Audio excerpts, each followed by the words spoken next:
नमस्कार, मैं हूं डॉक्टर राजीव पथरी और आप देख रहे हैं लाइव हिंदुस्तान चर्चा। आज हम चर्चा करने जा रहे हैं कि उप मुख्यमंत्री मुकेश अग्निहोत्री जी ने एक बहुत बड़ा इल्जाम भाजपा के प्रदेश के बड़े नेताओं पे लगाया है। वो इल्जाम लगा है कहीं न कहीं डॉक्टर राजीव बिंदल प्रदेश भाजपा अध्यक्ष हैं, नेता प्रतिपक्ष जयराम ठाकुर और जेपी नड्डा जी जो राष्ट्रीय अध्यक्ष हैं और केंद्रीय मंत्री अनुराग ठाकुर जी के ऊपर। उनका आरोप है कि केंद्र हिमाचल प्रदेश को मिलने वाली केंद्र से जो सहायता है, उसको भाजपा के नेता जो हिमाचल से संबंधित नेता हैं, वो रोक रहे हैं। ये एक बहुत बड़ा इल्ज़ाम लगाया और उन्होंने आपदा राहत राशि रोके जाने का, कहीं न कहीं कुछ और योजनाओं को रोके जाने का एक आरोप बड़ा लगाया है। सियासत इससे गड़बड़ा गई है। उन्होंने कहा था कि 9,900 करोड़ के क्लेम हमने भेजे। पहला क्लेम हमने 6,740 करोड़ का 10 अगस्त को भेजा। दूसरा संशोधित क्लेम हमने 10 अक्टूबर को 9,900 करोड़ का भेजा और 3 टीमें आकर भी चली गई और जबकि किसी भी राज्य के लिए जब इस तरह के क्लेम जाते हैं तो टीमों की रिपोर्ट के बाद 50% उसका जारी कर दिया जाता है और हमारा 50% जो हिमाचल प्रदेश का बनता है 4,950 करोड़ पे रोका गया है और ये रोका गया है भाजपा नेताओं की वजह से। तो एक बड़ा इल्ज़ाम लगा है। वहीं उन्होंने वाटर सेस की बात कही है कि वाटर सेस को रोकने के लिए बाकायदा चिट्ठियाँ लिख दी गई हैं। तो ऐसे में हिमाचल प्रदेश क्या करेगा? जब केंद्र एक तरफ से सहायता रोकेगा, दूसरी तरफ से जो अपने आय सृजन के वो कार्य कर रहा है, उनको भी रोका जाएगा। ये सारे मुद्दे हैं, आज हम इस मुद्दे पे चर्चा करने जा रहे हैं। हमारे साथ चर्चा में भाग ले रहे हैं प्रेम कौशल जी हैं, कांग्रेस पार्टी के प्रदेश के मुख्य प्रवक्ता हैं। संजय शर्मा जी हैं, भाजपा के प्रदेश के वरिष्ठ प्रवक्ता हैं। भूपेंद्र सिंह जी जुड़े हैं हमारे साथ आज सीपीएम के वरिष्ठ नेता। तो सबसे पहले सवाल ये है अपने कौशल जी कि ये चीज़ें कहीं न कहीं अटक रही हैं। केंद्र और राज्य के संबंध बिगड़ते हुए दिख रहे हैं। इसमें यही स्पष्ट लगता है क्योंकि एक उप मुख्यमंत्री को इतना बड़ा बयान देना पड़ जाए, तो कुछ लगता है। वहीं उन्होंने अपना महकमा जो एक महकमा है उनके पास जल शक्ति विभाग, उसके बारे में कहा है कि उसके भी जो प्रस्ताव हैं 2531 करोड़ और उनके मैक्सिमम प्रस्ताव जो हैं ये बाढ़ को रोकने के लिए हैं क्योंकि अभी भी जो आपदा आई बाढ़ ने सब कुछ तहस-नहस किया। वो भी केंद्र के पास लंबित है और हमने बड़ी मेहनत त्याग से करके इन प्रस्तावों को भेजा है। अभी तक कोई भी उस पे भी कोई जवाब केंद्र का नहीं आ रहा है। तो इस तरह से अगर चलेगा तो क्या-क्या होगा इस प्रदेश का? जी, कौशल जी। डॉक्टर साहब, बात रिश्तों की नहीं है कि रिश्ते अच्छे हो रहे हैं या खराब हो रहे हैं केंद्र और प्रदेश सरकार के। हमारे संविधान में एक अ, व्यवस्था है, उस व्यवस्था के अनुरूप दोनों सरकारें अपना काम करती हैं, प्रदेश की भी और भारत सरकार भी। दुर्भाग्य ये है कि जब आप हर चीज़ को राजनीतिक चश्मे से देखना शुरू कर देंगे, जब आप फैसले राजनीतिक आधार पर लेना शुरू कर देंगे, तब जाके समस्याएँ पैदा होती हैं। केंद्र सरकार, हिमाचल की बात हो, चाहे मैं तो ये कहूँगा कि जितने छोटे राज्य हैं और जहाँ भारतीय जनता पार्टी की सरकारें नहीं हैं, उन राज्यों के प्रति तिरस्कार का एक रुख, एक नज़रिया और उपेक्षा और भेदभाव के दृष्टिकोण से काम कर रही है। जो ये जो रिश्तों का जहाँ तक प्रश्न है, मैं फिर आऊँगा इस पॉइंट के ऊपर कि प्रदेश के मुख्यमंत्री ने जब प्रदेश में डिज़ास्टर हुआ, तुरंत देश के प्रधानमंत्री से, गृह मंत्री से, फाइनेंस मिनिस्टर से और गडकरी जी से और यहाँ तक के राजनीतिक सीमाओं को लांघते हुए राष्ट्रीय भाजपा नड्डा जी से जाकर भी निवेदन किया कि हिमाचल प्रदेश की डिजास्टर की इस घड़ी में, आपदा की इस घड़ी में आगे आकर मदद करें, हिमाचल प्रदेश को अपना आशीर्वाद दें। उसके बाद दोबारा माननीय मुख्यमंत्री जो थे, एक उनका जो दायित्व था उसको उन्होंने निभाते हुए दिल्ली में जाके फिर प्रधानमंत्री से मुलाकात की और निवेदन किया। दुर्भाग्य की बात ये है कि भारतीय जनता पार्टी हमेशा से डबल इंजन की बात करती रही है। जब चुनाव थे तब भी चाहे प्रधानमंत्री थे, चाहे प्रदेश के नेता थे, भाषणों में यही कहते थे कि डबल इंजन की सरकार थी, डबल इंजन की सरकार लेके आइए। तो जब एक इंजन इनका छिटक गया, तो मैं समझता हूँ कहीं न कहीं उसका एक दर्द, एक पीड़ा भारतीय जनता पार्टी के प्रदेश के नेताओं के मन में भी है। संजय जी, ये बड़ा इल्ज़ाम है कि केंद्र से राशि रुकवाई जा रही है और भाजपा के प्रदेश के नेता ऐसा कर रहे हैं। कहीं न कहीं सीधा आरोप जगत प्रकाश नड्डा जी भाजपा के राज्य अध्यक्ष, केंद्रीय मंत्री अनुराग ठाकुर जी और राज्य अध्यक्ष बिंदल जी और नेता प्रतिपक्ष जयराम ठाकुर, इन 4 लोगों के ऊपर लगाया है उप मुख्यमंत्री ने। और वाटर सेस की बात की है कि उसको रोकने की कोशिश की गई है। तो ऐसा क्यों हो रहा है? ये रिश्ते क्यों? एक आपदा आई है, उसके बाद मतलब आपदा को लेके जंग सत्ता पक्ष और प्रतिपक्ष के अंदर लगी हुई है। जी डॉक्टर साहब, संबंध जो है वो एक तरफा नहीं चलते हैं। संबंध जो है, संबंधों का आधार जो है वो दो तरफा होता है। और कांग्रेस के मुख्यमंत्री की भाषा कुछ और है, उप मुख्यमंत्री की भाषा कुछ और है। मुख्यमंत्री जब बात करते हैं तो उनकी बातों में कुछ संजीदगी नजर आती है, लेकिन मुख्यमंत्री उप मुख्यमंत्री जो है वो, उन्होंने जब वो नेता प्रतिपक्ष के तौर पे भी जो है वो काम करते थे, तो उन्होंने जो आरोप उस समय जिन अधिकारियों और जिन अन्य संस्थाओं के ऊपर लगाए थे, उनका क्या हुआ? उप मुख्यमंत्री बनने के बाद उन्होंने जो है वो क्या किया? उन्होंने आते ही जो है वो उन्होंने जितने भी आउटसोर्स के अंदर, उनके अपने विभाग के अंदर जितने लोग लगे थे उन सबको निकाल दिया। और एक बात उन्होंने कही कि हम बहुत जल्दी जो है वो आउटसोर्स के ऊपर एक नीति लेकर के आ रहे हैं, और प्रदेश के हजारों नौजवानों को जो है वो उन्होंने बेरोजगार करके घर में बैठा दिया। लेकिन मैं इस विषय, क्योंकि आज की चर्चा का विषय यह नहीं है, मैं उसमें नहीं जाऊंगा। मैं जो बात कही आपने संबंधों के बारे में करी, केंद्र और उसके, और दूसरा आपने कहा कि आपदा का पैसा जो है उसको रुकवाने के लिए भारतीय जनता पार्टी के नेता जो है वो अपनी भूमिका निभा रहे हैं, जो कि सरासर गलत आरोप है। सरकार जो है वो केंद्र के पास बाद में पहुंचती है। भारतीय जनता पार्टी के जब पहली आपदा आई थी तो भारतीय जनता पार्टी के नेता जो है वो सबसे पहले केंद्र सरकार के पास गए, वहां पे हिमाचल प्रदेश के हितों की बात रखी, हिमाचल प्रदेश को किस तरह से इस आपदा से निकलना है उसके लिए उन्होंने वहां पे जाकर के मंथन किया, बातचीत रखी, और हिमाचल को कोई सहायता मिल सके उसके लिए उन्होंने बात करनी शुरू करी। और केंद्र ने भी बड़ी संजीदगी के साथ जो है वो, क्या उस समय सबसे प्राथमिकता थी उस समय कि आपदा के बीच में किस तरह से राहत पहुंचाई जा सकती है, चाहे एनडीआरएफ की टीम्स है, चाहे जहां आवश्यकता पड़ी एयरफोर्स के, अगर हेलीकॉप्टर्स की आवश्यकता पड़ी वो भी प्रोवाइड करवाए गए। इस तरह सभी जो है जितने भी तुरंत जो करने की बातें हैं वो केंद्र सरकार ने उस समय हिमाचल प्रदेश सरकार के साथ मिलकर के काम किया, और जिन भी आवश्यकताओं के ऊपर हिमाचल प्रदेश सरकार ने केंद्र से चर्चा करी उनको पूरा किया गया, क्योंकि सबसे पहली प्राथमिकता थी उस स्थिति से बाहर निकलने की। उसके लिए काम करना शुरू किया। केंद्र की जब टीम्स आई, अब पहले दिन से विरोधाभास कहां शुरू होता है? पहले दिन से उप मुख्यमंत्री की भाषा कुछ और है, मुख्यमंत्री की भाषा कुछ और है, और सरकार के मंत्रियों की भाषा कुछ और है। पहले दिन से केंद्र सरकार को कोसना जो है वो इनके मंत्री शुरू कर देते हैं। इनके जो है वो उप मुख्यमंत्री और भाषा करते हैं।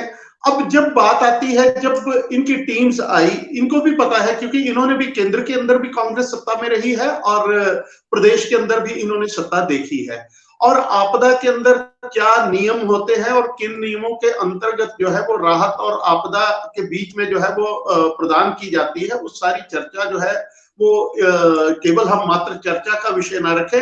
इनके सभी लोग जो है और प्रदेश के अधिकारी भी जानते हैं कि राहत प्रदान करने के लिए कौन से मानदंड होते हैं। इनका पहले दिन से ये था कि इसको राष्ट्रीय आपदा घोषित कर दिया जाए, राष्ट्रीय आपदा घोषित कर दिया जाए। एक राज्य जो है वो सरकार के नेता, मुख्यमंत्री, उप मुख्यमंत्री, विधायक सभी जो है वो एक ही बात के ऊपर, जबकि 2005 के अंदर जब है जो आपदा अधिनियम जो है जो लाया गया था, उसके अंतर्गत 2008 में जो संशोधन किया गया, वो संशोधन जो है वो इनकी सरकार, उस समय मनमोहन सिंह देश के प्रधानमंत्री थे, उनके अंतर्गत बनी समिति के अंदर जो है वो उन नियमों के, राष्ट्रीय आपदा के नियमों के अंदर जो है वो संशोधन करके रियर ऑफ द रियरेस्ट की भाषा जो है वो उसको दी गई। आज तक चाहे वो भुज का भूकंप आया हो या केरला की बाढ़ आई हो, उसमें भी जो है वो रियर ऑफ द रियरेस्ट जो है, यही शब्द जो है वो प्रयोग में लाया गया। लेकिन फिर भी जो है केंद्र सरकार ने जितनी भी जब भी अब कांग्रेस के नेता चाहे उप मुख्यमंत्री है, उप मुख्यमंत्री को इतना ज्ञान अर्जित करना चाहिए कि जितने प्रदेश के अंदर सबसे ज्यादा नुकसान जो पहुंचा राष्ट्रीय राजमार्गों को पहुंचा। राष्ट्रीय राजमार्ग जो है वो किसके अधिकार क्षेत्र के अंदर आते हैं? केंद्र के। उनके केंद्र सरकार ने कहा कि उनकी जितनी भी मुरम्मत होनी है, केंद्र अगर नए सिरे से भी बनाने पड़ेंगे तो वो केंद्र सरकार जो है उसके ऊपर कोई भी धन की कमी जो है वो उसको आड़े नहीं आने देगी। इसके अतिरिक्त जो है वो स्टेट हाईवेज जो है, जो राष्ट्रीय राजमार्गों से जुड़े हैं, वहां पे जो नुकसान हुआ है उसका आप आकलन करके उसकी रिपोर्ट बना करके भेजिए। उसके लिए जितना पैसा जो है वो खर्च करेंगे केंद्र सरकार उसके लिए सहायता उपलब्ध करवाएगी और उनकी भी मुरम्मत 1 किलोमीटर के अंतर्गत के दायरे में जो कुछ भी आएगा उसको करवाएंगे। लेकिन मैं कल इनके पीडब्ल्यूडी मिनिस्टर हैं, उनकी भाषा देखिए आप, वो राज परिवार और जिस राजशाही के छाया से वो निकल नहीं पाते हैं, क्या कह रहे हैं? हम केंद्रीय मंत्री की बखियां उधेड़ेंगे। आप कल की उनकी अगर प्रेस वार्ता के अंदर आप जाएंगे तो उनकी भाषा है कि मैं प्रदेश के लीडर ऑफ अपोजिशन जो है उनकी भी और केंद्र के गडकरी जी की मैं बखियां उधेड़ूंगा। क्या किसी प्रदेश के एक मुख्यमंत्री और वो भी इतने बड़े विभाग के मंत्री जो हैं वो ऐसी भाषा का प्रयोग करें? उप मुख्यमंत्री की भाषा क्या है? मोहब्बत एक तरफा नहीं चलती है, मोहब्बत दो तरफा चलती है। आप संबंधों को आप प्रदेश के अंदर दूसरे केजरीवाल बनना चाह रहे हैं। आपकी जो भाषा है वो वही भाषा है जो दिल्ली पे बैठ करके केजरीवाल प्रयोग में लाते थे केंद्र की सरकार के प्रति। आपकी भी वो भाषा वही है कि आप जो है क्या है, आप मंत्री हैं या गुंडे हैं? आप बखियां उधेड़ेंगे। आप अपने शब्दों का चयन अगर मंत्री नहीं करता है तो नहीं, वो कम से कम कांग्रेस पार्टी के और सरकार के अंदर बैठे संजय जी, उनको जो माफी मांगनी चाहिए मंत्री। जा रहा है, क्या हिमाचल के साथ भी केंद्र वैसा करेगा? वैसा ही कर रहा है, ऐसा लग रहा है। इससे तो स्पष्ट होता है कहीं ना कहीं, क्योंकि आप केंद्र में बन गए हैं और इस समय अभिभावक आप हैं हिमाचल प्रदेश के भी और बाकी राज्यों के भी। तो कहीं ना कहीं जो मतलब अतिरिक्त मदद की बात हो रही है यहाँ पे। रूटीन की मदद आपको देनी है, उसको चाहे देरी से दीजिए चाहे रोक के दीजिए, जैसा कि उप मुख्यमंत्री ने स्पष्ट कहा है कि कितना देर आप योजना को रोकेंगे हम तो रिमाइंडर भेजते जाएंगे। ठीक है ना? उससे आपका भी चरित्र चेहरा कहीं ना कहीं हिमाचल प्रदेश के लोग देखेंगे। कल को ये चीजें कांग्रेस पार्टी के लोग जनता के बीच में ले जाएंगे अगर ये सार्वजनिक हुए सारे पत्र तो। जी संजय जी।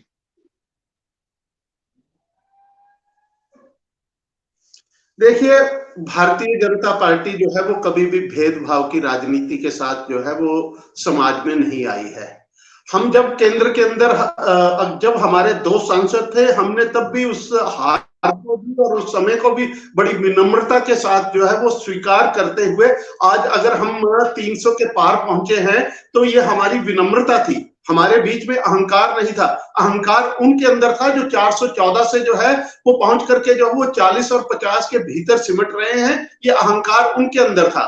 हम जन सेवा के लिए जो है, जन सेवा हमारा और जन कल्याण ये हमारा जो है वो मंत्र रहा है और उसी के ऊपर हम काम करते हुए सत्ता में पहुंचे थे। हमारे भीतर जो है वो अहंकार या किसी को नीचे गिरा करके या किसी का हक छीन करके आगे बढ़ना, ये भारतीय जनता पार्टी की ना संस्कृति है ना परंपरा है। भारतीय जनता पार्टी हमेशा जन कल्याण के कामों के लिए और विशेषकर हिमाचल प्रदेश के लिए जो है, चाहे वो अटल बिहारी वाजपेयी रहे, चाहे मोदी जी हैं, जो भी प्रधानमंत्री रहे, उन्होंने जो है वो हिमाचल प्रदेश के हितों की हमेशा रक्षा की बात करी है और रक्षा करी है। हम जब अटल बिहारी वाजपेयी जी ने जो है हिमाचल प्रदेश के लिए विशेष आर्थिक पैकेज दिया गया था और जब उसकी अवधि कम कर दी गई थी और हिमाचल प्रदेश के हितों के साथ खिलवाड़ हुआ था, तब प्रदेश के अंदर भी कांग्रेस की सरकार थी और देश के अंदर भी कांग्रेस की सरकार थी। कितनी आवाज, और जो कॉमर्स मिनिस्टर थे देश के वो हिमाचल प्रदेश के ही वो रहने वाले थे, हिमाचल प्रदेश से संबंधित थे, हिमाचल प्रदेश से राज्यसभा के सांसद थे। प्रदेश के मुख्यमंत्री से लेकर के अन्य मंत्री यहाँ तक कि पार्टी अपनी सरकार केंद्र के अंदर होने के बावजूद जो है वो आप उस समय जो है वो गूंगे बहरे बन करके हिमाचल के हितों को लुटता देख करके आप जो है वो चुप रहे और पार्टी के ऊपर जी। चलिए, मैं कौशल जी के पास आऊंगा फिर दोबारा। कौशल जी, आपने कहा कि राजनीतिक आधार पर फैसले हो रहे हैं गैर भाजपा शासित राज्यों के लिए, ठीक है। ये लोग आपसे सहमत भी होंगे, क्योंकि अभी 10 माह पहले जब तक यहाँ पे राज्य में भाजपा की सरकार थी तो केंद्र का पूरा समर्थन उनको मिला और पूरी कोशिश की गई कि सरकार रिपीट हो, लेकिन जनता की कसौटी पे भाजपा की सरकार फेल साबित हुई और सरकार यहाँ पे बदल गई। अब जो है कि हर चीज के लिए केंद्र के पास गिड़गिड़ाने वाला सिलसिला शुरू हो गया है। जो संजय जी ने बात कही कि राष्ट्रीय उच्च मार्गों की, वो अभी तक कहीं भी ना तो रिपेयर, छोटे मोटे लैंडस्लाइड हटाए गए हैं, रिपेयर शुरू नहीं हुई है, ना ही 1 किलोमीटर के दायरे में उनपे जो रोड आते हैं उनका एक भी काम अभी तक शुरू नहीं हुआ है। पीडब्ल्यूडी स्टेट बजट से जो थोड़ा बहुत पैसा मिल रहा है उससे कर रही है। अभी बहुत मतलब हालत हिमाचल प्रदेश की इतनी खराब है कि 77,630 करोड़ का कर्ज हो चुका है और मुख्यमंत्री सुक्खू ने पैकेज तो अनाउंस कर दिया है, लेकिन उसको पूरा कर पाना भी एक चुनौती है कहीं ना कहीं। अभी एक सवाल भी उठा, नेता प्रतिपक्ष ने उठाया कि जो किराया देने की बात कही, वो अभी तक किराया किसी को नहीं मिला। लोग 2 महीने से 3 महीने से उनका इंतजार कर रहे हैं घोषणा के बाद। दिक्कत तो आ रही है कहीं ना कहीं। जी कौशल जी। हिमाचल के जो नेता प्रतिपक्ष हैं, इन्होंने एक ड्यूटी आजकल बहुत संजीदगी के साथ संभाली हुई है। सुबह से लेकर शाम तक 2-3 बार मीडिया के समक्ष जाना और झूठी बयानबाजी करना। ये जो किराए के मकानों की बात है, रेवेन्यू मिनिस्टर ने आंकड़ा जारी किया है, 246 लोगों को जो सरकार ने ये प्रावधान किया है उसके तहत किराया दिया जा रहा है। और भी जो लोग किराए के मकान में रहेंगे, लेना चाहेंगे, उनके लिए जो राहत का पैकेज है उसमें प्रावधान किया गया है। उसमें कोई जयराम जी को कुछ ना कुछ बोलना होता है, इसलिए वो बोलते रहते हैं। ये संजय भाई, मुझे बड़ा अजीब और लग रहा है और आश्चर्य भी हो रहा है कि ये शालीनता से बात करने वाले प्रवक्ता हैं। बहुत बार हम आपस में चर्चा कर चुके हैं, लेकिन आज कुछ ये थोड़ा-सा मुझे लग रहा है कि बहुत ज्यादा कुछ गुस्से में नजर आ रहे हैं। और इसका कारण मुझे लग रहा है कि मुकेश अग्निहोत्री ने जो भारतीय जनता पार्टी की दुखती रग है उसके ऊपर हाथ रखा है। भारतीय जनता पार्टी के ऊपर जो आरोप मुकेश अग्निहोत्री जी ने लगाए हैं वो तथ्यों के ऊपर आधारित है। वो कोई कहानी नहीं है, कोई किस्सा नहीं है, वो तथ्यों के ऊपर आधारित है। आप ये जो पीडब्ल्यूडी मिनिस्टर ने कहा है, संजय जी ने गुंडा शब्द उनके लिए इस्तेमाल किया। अब मुझे बड़ा अफसोस है कि आपने इस तरह की भाषा का इस्तेमाल किया। मैं उसके लिए मुझे दुख है इस चीज का कि संजय भाई जैसे प्रवक्ता के मुंह से इस तरह का शब्द जो है वो किसी प्रदेश के मंत्री के लिए निकले या किसी नेता के लिए निकले, साधारण व्यक्ति के लिए भी निकले। I am sorry to listen such type of word from mister Sanjay. तो जो नेशनल हाईवेज 4 लेन्स खत्म हुए हैं, तबाह हुए हैं, जिनका नुकसान हुआ है, गडकरी जी आए, घूम के गए, घोषणा करके गए और भारतीय जनता पार्टी के प्रदेश के नेताओं ने भी बहुत बढ़ चढ़कर उस चीज का प्रचार किया कि हम गडकरी जी को लेके आए। गडकरी जी आए, गडकरी जी ने 400 करोड़ दे दिया, 500 करोड़ दे दिया। सच्चाई ये है कि फुटी कौड़ी अब तक इन सड़कों की मरम्मत के लिए और इनके रखरखाव के लिए और पुनर्निर्माण के लिए नहीं मिली है। भारतीय जनता पार्टी एक चीज को समझ नहीं पा रही है, इतनी ये परेशानी में है, इतने ये बेचैन हैं सत्ता जाने के बाद, ये समझ नहीं पा रहे कि जो केंद्र सरकार की योजनाएं हर राज्य के लिए होती हैं, उन योजनाओं से जो पैसा प्रदेशों को आता है, ये उस पैसे को भी इस राहत पैकेज के साथ जोड़ के, प्रदेश को राहत के साथ जोड़ के जो है उसको प्रचारित करने का प्रयास कर रहे हैं। यहीं से सारा विवाद शुरू हुआ। भारतीय जनता पार्टी ने ही इस चीज की शुरुआत की कि केंद्र ने ये दे दिया, केंद्र ने वो हम इनसे कह रहे हैं, मुख्यमंत्री ने भी कहा, उप मुख्यमंत्री ने भी कहा, मंत्रियों ने भी कहा, हम पार्टी की तरफ से भी ये बार बार डिमांड कर रहे हैं कि अगर केंद्र से इस डिजास्टर को लेके कोई राहत पैकेज या कोई राहत विशेष तौर पर प्रदेश सरकार को या प्रदेश को दी गई है, तो हर एक जो कोई किसी योजना में पैसा आता है तो जो फंड्स आते हैं उसके साथ एक फॉरवर्डिंग लेटर लगता है। तो ऐसा कोई फॉरवर्डिंग लेटर आप दिखा दें मीडिया में कि ये वो पैसा है जो इस डिजास्टर के लिए केंद्र की तरफ से स्पेसिफिकली इस डिजास्टर के लिए जो है वो केंद्र ने मंजूर किया, हिमाचल के लिए रिलीज किया। लगातार झूठ बोलने की राजनीति हिमाचल प्रदेश में हो रही है। मैं बहुत शर्मिंदा हूं इस चीज को लेके कि जहां एक तरफ लोगों को राहत देने की बात थी, लोगों के दुख दर्द को बांटने की में सबको लगना चाहिए था, वहां भारतीय जनता पार्टी ने झूठे दावे करके, झूठा श्रेय लेने की राजनीति शुरू करके एक विवाद पैदा कर दिया हिमाचल प्रदेश के अंदर, जो बहुत दुर्भाग्यपूर्ण है, बहुत दुखद है। कांग्रेस पार्टी और कांग्रेस सरकार के नेताओं को, मंत्रियों को इसमें इसलिए आना पड़ा क्योंकि भारतीय जनता पार्टी ने झूठा श्रेय लेने की राजनीति हिमाचल प्रदेश के अंदर शुरू की, जो बहुत खेदजनक है। मैं समझता हूं भारतीय जनता पार्टी के नेता दिल्ली जाते हैं, कहते हैं हम राहत के लिए मदद मांगने आए। ठीक कहा मुख्यमंत्री ने कि जयराम ठाकुर में इतनी हिम्मत ही नहीं है कि वो प्रधानमंत्री से जाके सिर ऊंचा करके और दमदार तरीके से जो है वो हिमाचल प्रदेश के लिए राहत पैकेज की मांग कर सकें। दिल्ली में जाके अपने आकाओं को मथा टेकने का काम करते हैं और यहाँ आके बयानबाजी करते हैं कि हमने हिमाचल प्रदेश की जो आपदा है उसके लिए राहत की मांग केंद्र से की है, प्रधानमंत्री से की है। सरासर अगर आपने मांग की तो राहत मिली क्यों नहीं? मैं पुनः ये कहना चाहूंगा डॉक्टर साहब कि पूरी तरह से राजनीतिक आधार के ऊपर, राजनीतिक खुन्नस को ध्यान में रखते हुए और आने वाले जो लोकसभा चुनाव हैं उनकी एक राजनीतिक रणनीति के तहत ये जो केंद्र से मिलने वाला जो हमारा जिसकी माननीय उप मुख्यमंत्री ने बात की है 4,950 करोड़ जो 50% ऑफ द क्लेम है, जो मिल जाना चाहिए था वो भी नहीं मिला। जो हमें मिलना है एक कायदे से वो भी नहीं मिला। ये तो उल्टा दावे कर रहे हैं कि केंद्र से बहुत मदद आ गई। तो कहने का मतलब ये है कि ये निश्चित तौर पर राजनीतिक दृष्टिकोण से ये सारा जो है वो सब कुछ चल रहा है। नड्डा जी भी आके गए, उनके आने के बाद भी बड़ी उम्मीद बंधी कि वो आए हैं, कुछ कराएंगे जाके, लेकिन मैं समझता हूँ कि उनकी भी कोई मोदी जी के आगे किसी की कोई ऐसी हैसियत नहीं है कि उनके पास जाके जो है वो किसी तरीके से को अपना पक्ष मजबूती के साथ रखने का साहस रखता हो। जी जी भूपेंद्र जी, सवाल यही उठ रहा है कि केंद्र की मदद जो रुकी हुई है उसके पीछे उप मुख्यमंत्री का आरोप है कि ये भाजपा नेता रुकवा रहे हैं।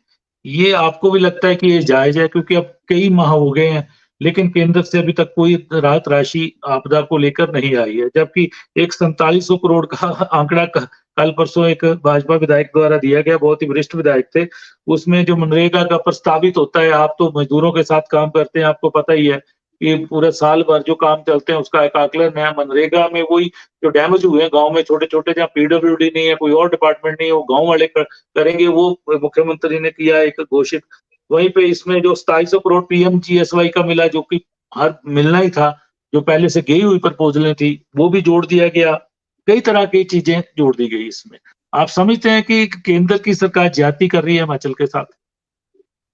नमस्कार जी। आप वैसे इस मुद्दे पे एक बार पहले भी एक परिचर्चा आपके माध्यम से हो चुकी है और बड़े दुख की नहीं, अब बात है सीधा आरोप है उप मुख्यमंत्री का, इसलिए चर्चा जरूरी होगी कि उप मुख्यमंत्री ने सीधे सीधे कटघरे पे इनके 4 बड़े नेताओं को कटघरे में खड़ा कर दिया, जिनमें भाजपा के राष्ट्रीय अध्यक्ष और केंद्रीय मंत्री अनुराग ठाकुर भी शामिल है। जी, मेरा इसमें पथरिया जी ये कहना है कि जिस त्रासदी से हिमाचल प्रदेश अभी प्रभावित हुआ है और उसके लिए जो सहायता हिमाचल प्रदेश को केंद्र की सरकार से मिलनी चाहिए थी, क्योंकि जैसा कहा जा रहा है कि ये पिछले 100 सालों में ऐसा जो नुकसान है, ऐसी जो तबाही है वो नहीं देखी गई है। और ये साफ तौर पे दिखता है कि बिना केंद्र की सरकार से हिमाचल प्रदेश की जो आर्थिक स्थिति है उसको अगर ध्यान में देखें, जो भी यहाँ संसाधन है, जो राजस्व हिमाचल प्रदेश की सरकार के पास आता है, वो इतना नहीं है कि इस नुकसान की जो भरपाई है वो बिना केंद्र की सहायता से वो सारी हो सके। और उसके लिए अलग अलग आकलन है, टीमों का आना जाना हो चुका है, अभी भी चल रहा है, वो सारा कुछ हो चुका है। मगर ये बात सही है कि जो केंद्र की सरकार है वो हिमाचल प्रदेश के साथ इस त्रासदी को निपटने में जो सहायता उसको करनी चाहिए थी वो नहीं कर रही है। ये जो सारी बातें जो अभी नेता प्रतिपक्ष या जो विपक्ष में जो पार्टी भाजपा है, ये जो सारे आंकड़े और जो सारी बातें कही जा रही है, ये वास्तव में कोई नया जिसको हम त्रासदी की सहायता के लिए कोई बजट या सहायता राशि जारी करने का प्रश्न है, वो कोई नहीं है। ये वही पुरानी स्कीमें हैं जो ऑलरेडी हैं जो एनडीआरएफ का पैसा कुछ आता है, नरेगा का ऑलरेडी कोई अलग से बजट तो दिया नहीं गया, वो तो वही है। जो आवास योजना, प्रधानमंत्री आवास योजना है, वो पहले से सारी चीजें हैं। मगर जो अतिरिक्त की जिसकी हम बात कर रहे हैं, जिस राष्ट्रीय या जिसको राष्ट्रीय आपदा घोषित करने की हम बात करते हैं, 550 लोगों की मौत इसमें हो चुकी है, हजारों मवेशी मर गए हैं, हजारों घर तबाह मतलब गिर गए हैं, जो जमीनें हैं, सड़कें हैं, रास्ते हैं, वो सारा आकलन हो चुका है। मगर उसकी एवज में उसकी भरपाई के लिए कोई सहायता अभी तक, मैं इससे सहमत हूं जो हिमाचल सरकार की तरफ से बात रखी जा रही है, चाहे वो मुख्यमंत्री रख रहे हैं, उप मुख्यमंत्री रख रहे हैं, रखने का तरीका अलग अलग हो सकता है। वो उप मुख्यमंत्री कैसे कौन सी भाषा इस्तेमाल कर रहे हैं, मैं भाषा में नहीं जाऊंगा, पर मुद्दा ये सही है कि जो सहायता केंद्र से हिमाचल को मिलनी चाहिए थी वो नहीं मिल रही है। और उसके लिए मैं ऐसा भी चाहता हूं, हालांकि हमारी पार्टी के एक प्रतिनिधि मंडल ने राज्यपाल से भी बात की थी और मुख्यमंत्री से भी मुलाकात की थी जब ये विधानसभा का सत्र होने जा रहा था, कि इस पे एक सर्वदलीय बैठक भी बुलाई जाए, इसको एक प्रदेश का मुद्दा बनाया जाए, जिसपे एक विधानसभा में संकल्प भी लिया गया था, जिसमें भाजपा ने उसमें दिया, उसका उस तरह से समर्थन नहीं किया जैसा करना चाहिए था। अभी भी मैं हमारी पार्टी की ये समझ है, ये मांग है हाँ, कि जो केंद्र सरकार, जो हमारी राज्य की सरकार है, उसको भी अभी भी प्रयास करना चाहिए कि केवल ये कांग्रेस भाजपा का मुद्दा नहीं है, ये हिमाचल के प्रदेश के लोगों का, जो हजारों हजार लोग इससे प्रभावित हुए, उन सब का इशू है। तो इस पे अभी भी सर्वदलीय बैठक होनी चाहिए, सब संगठनों को, जो सब लोग इसकी मांग कर रहे हैं, उनको सबको एकजुट किया जाए और एक अभियान केंद्र सरकार किया, जो हिमाचल के साथ पक्षपात किया जा रहा है, जो एक तरह से वंचित किया जा रहा है, उसके खिलाफ लोगों को भी इसमें लामबंद करने की जरूरत है, ऐसा मेरा मानना है। और ये बात सही है कि जो केंद्र सरकार है वो हिमाचल को जो त्रासदी से निपटने के लिए जो मदद चाहिए वो नहीं मिल रही है। ये बोला जा रहा है कि दिया जा रहा है, अभी मेरा भी ये जानकारी है कि अभी अतिरिक्त रूप में वो सड़क टूट गई है, 4 लेन है या कोई डैम टूट गया, वो तो ठीक है, वो उसी ने रिपेयर करना है। मगर जो अतिरिक्त हमें मिलना चाहिए, जो सहायता मिलनी चाहिए, सहायता के नाम से केंद्र सरकार नहीं दे रही है, और ये बड़ी दुर्भाग्यपूर्ण जो स्थिति है। और जो भाजपा जो आज यहाँ विपक्ष में है हिमाचल में, और ये सारी बातें जो 2 मई 2024 का जो चुनाव है उसको ध्यान में रखते हुए सारी जो राजनीतिक रोटियां सेकी जा रही हैं, उस तरह से ना करके हिमाचल का जो हित है उसको ध्यान में रखते हुए भाजपा को भी इस पे एक स्पष्ट रुख अपनाना चाहिए और मांग करनी चाहिए केंद्र सरकार से कि वो हमारी मदद करे। तो इस रूप में हमारी पार्टी ये समझती है कि इसको एक प्रदेश का मुद्दा बनाया जाए, इसमें भाजपा, कांग्रेस, कम्युनिस्ट, दूसरी पार्टी का हिसाब से नहीं, हिमाचल का जो मुद्दा है इसको अभी भी बनाने की जरूरत है, और उसके लिए सब किया जाना चाहिए। मैं प्रेम कौशल जी से चाहूंगा कि अपनी पार्टी सरकार के अंदर भी मुद्दे को ले जाए, कि वो इसको भाजपा कांग्रेस का मैच ना बनाए, इसको हिमाचल प्रदेश की सरकारों की मदद। मैं संजय जी के पास आ रहा हूँ। संजय जी, भूपिंदर जी ने भी कहा, उनकी पार्टी ने भी इस चीज को लेकर राष्ट्रीय आपदा घोषित करने को लेकर राज्यपाल को भी ज्ञापन दिया, सीपीएम ने भी। लेकिन चूक कहाँ हुई, कहीं ना कहीं दोनों पार्टियों ने भी ये बात की, लोकसभा चुनाव एक टारगेट पे है, तब तक ये अगर सहायता हिमाचल प्रदेश को नहीं आती है तो उसका नुकसान कांग्रेस को होगा, ऐसा सोचा जा रहा है। ये एक परसेप्शन बन रही है जनरल जनता के बीच में भी, कि इसलिए ये चीजें हो रही हैं। वहीं पे सवाल ये उठता है कि जब विधानसभा का सत्र है तो आप पीछे क्यों हटी, आपकी पार्टी, आपके नेता प्रतिपक्ष, आपके विधायक, जब वो संकल्प रखा गया तो उसके अंदर चर्चा में भाग लेके बार बार केंद्र का पांव ने ये किया वो किया, जब आंकड़ों की बात आई तब चुप्पी साध ली और उस संकल्प का ना समर्थन किया ना विरोध किया, चुपचाप चले गए। तो कहीं ना कहीं कटघरे में भाजपा खड़ी हुई है, और उप मुख्यमंत्री का ये बयान इस चीज को तय करता है कि भाजपा हिमाचल प्रदेश की मदद नहीं होने देगी केंद्र से। जी संजय जी। देखिए, ये आरोप जो है वो निराधार है, बिल्कुल। आवाज आ रही है? हाँ जी बोलिए। हेलो, बोलिए। हाँ जी। बोलिए संजय जी। देखिए, ये आरोप पूरी तरह से निराधार है।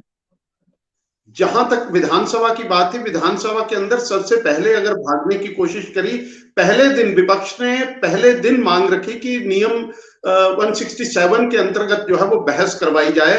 उससे पहले स्पीकर एक रूलिंग देते हैं कि ये हमारे एजेंडा में है, ये सरकार के एजेंडा में है, लेकिन इसके ऊपर जो है वो चर्चा हम बाद में करेंगे, पहले अन्य मुद्दे जो है वो उनके ऊपर चर्चा करेंगे। तो उसके ऊपर कौन गंभीरता किसको दिखानी चाहिए थी? वो किसकी जिम्मेदारी बनती थी कि सदन ठीक से चले, सदन के अंदर सबसे पहले चर्चा जो है वो आपदा के ऊपर होनी चाहिए। लेकिन कांग्रेस चर्चा तो हुई ना, कांग्रेस संकल्प पार्टी पे चर्चा की तो सरकार हुई, किसी भी नियम में हुई चर्चा तो हुई, लंबी चर्चा हुई। और संजय जी लंबी चर्चा हुई उस पे, नियम कोई भी हो। नहीं, वो उसके बाद को जो है वो बाइकआउट करना पड़ा कि आप जो है वो आप चर्चा के ऊपर पहले आप इसके ऊपर चर्चा करें। विपक्ष ने कहा कि आप राहत राशि के ऊपर जो है वो बंदर बांट कर रहे हैं, आप विधायकों और मंत्रियों के रिश्तेदार जो है वो खुलेआम नोट बांट रहे हैं लोगों के अंदर और सेल्फियां ले रहे हैं, फोटो करवा रहे हैं। जब भारतीय जनता पार्टी ने ये आरोप लगाए तब जाकर के उसके बाद चर्चा शुरू हुई। प्राथमिकता के ऊपर जो है आपको याद होगा आप सदन को कवर कर रहे थे, ये चीजें आ गई थी चर्चा में, सारी आ गई थी विपक्ष की तरफ से। लेकिन सवाल संजय जी ये है कि केंद्र की ढाल बनने की कोशिश बार बार करते हुए प्रदेश को एक तरफ छोड़ दिया भाजपा ने। ये है सवाल जो दुखद करता है, किसी भी पत्रकार को भी दुखद करता है, किसी भी प्रदेशवासी को दुखद करता है ये चीज। जी, ये आरोप बिल्कुल निराधार है। भारतीय जनता पार्टी के नेता जो है, मैं आज भी कह रहा हूं, मैंने पहले भी कहा कि भारतीय जनता पार्टी के नेता सबसे पहले जो है हिमाचल का पक्ष रखने के लिए जो है वो केंद्रीय मंत्रियों के पास जो है वो सरकार से भी पहले जो है वो भारतीय जनता पार्टी के नेता गए। लेकिन कहीं ना कहीं सरकार जो है वो बनना चाहिए था। उस सरकार दिया तो कुछ नहीं, सरकार ने, केंद्र सरकार ने दिया तो लेकर के सरकार ने विपक्ष को भरोसे में नहीं लिया और सरकार जो है वो जो सरकार का व्यवहार और सरकार की भाषा थी पहले दिन से ही, वो केंद्र के अंदर जिस तरह से मांगने का तरीका था वो तरीका नहीं था, वो धमकाने वाला तरीका था कि ये हिमाचल का हक है, हिमाचल को मिलेगी। विपक्ष को विश्वास में लिया जाएगा, उनको दिखाई जाएगी फाइल, ये हम केंद्र को भेजें कि ना भेजें। ऐसा नहीं चलता है संजय जी, कहीं ना कहीं गिर चुका है। जी प्रेम जी। जी मैं सिर्फ इतना कहना चाहता हूँ कि ये कह रहे शुरू से राजनीति करनी शुरू कर दी। जब ये डिजास्टर हुआ, मुख्यमंत्री कम से कम 20 दिन एक शब्द नहीं बोले। पत्रकारों ने भी पूछा, हर किसी ने सवाल पूछे, मुख्यमंत्री ने कहा विधानसभा का जो सत्र होगा उसमें तथ्य रखेंगे। और ये कह रहे हैं कि 167 में चर्चा मांगी। अरे भाई संजय भाई, क्यों झूठ बोल रहे हो? आपकी संकल्प पत्र सरकार लेके आई, इसका पर्पज ही ये था कि जो आपदा है उसके ऊपर सदन के अंदर चर्चा हो और पूरा सदन एक मत से ये संकल्प ले कि हिमाचल प्रदेश में आई आपदा जो है उसको राष्ट्रीय आपदा घोषित किया जाए। आप राष्ट्रीय आपदा घोषित करने के पक्ष में नहीं थे, आपको संशोधित प्रस्ताव ले आते, उसमें आप ऐसा प्रस्ताव ले आते कि विशेष राहत पैकेज दिया जाए अगर राष्ट्रीय आपदा शब्द से कोई परेशानी भारतीय जनता पार्टी को है। असली बात यह है कि भारतीय जनता पार्टी ने इस पूरे एपिसोड में राजनीति करने के अलावा कुछ नहीं किया। और मुकेश अग्निहोत्री ने जो कहा है अक्षरशः सही है, स्टेटमेंट जो है बिल्कुल सही है। जी चलिए चर्चा को विराम देते हैं अब। तो आज हम चर्चा कर रहे थे कि केंद्रीय सहायता को लेके आरोप बड़े लगे हैं। उप मुख्यमंत्री ने सीधा सीधा हिमाचल प्रदेश के भाजपा नेताओं को कटघरे में खड़ा कर दिया है। जगत प्रकाश नड्डा जी हिमाचल से हैं, भाजपा के राष्ट्रीय अध्यक्ष।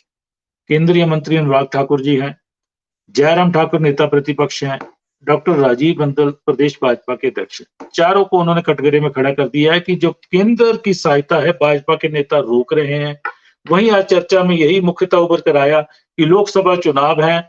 वहीं पे ये बात भी भाजपा के प्रदेश प्रवक्ता द्वारा उठाई गई कि विपक्ष को विश्वास में लिए बिना ये सारा चीजें हुई। तो क्या कोई भी कार्य अगर सरकार करेगी वो पहले विपक्ष से पूछेगी कि हम ये केंद्र को परियोजना भेजें, ये प्रस्ताव भेजें कि ना भेजें। विधानसभा के अंदर जब संकल्प लाया गया भाजपा पीछे हटी।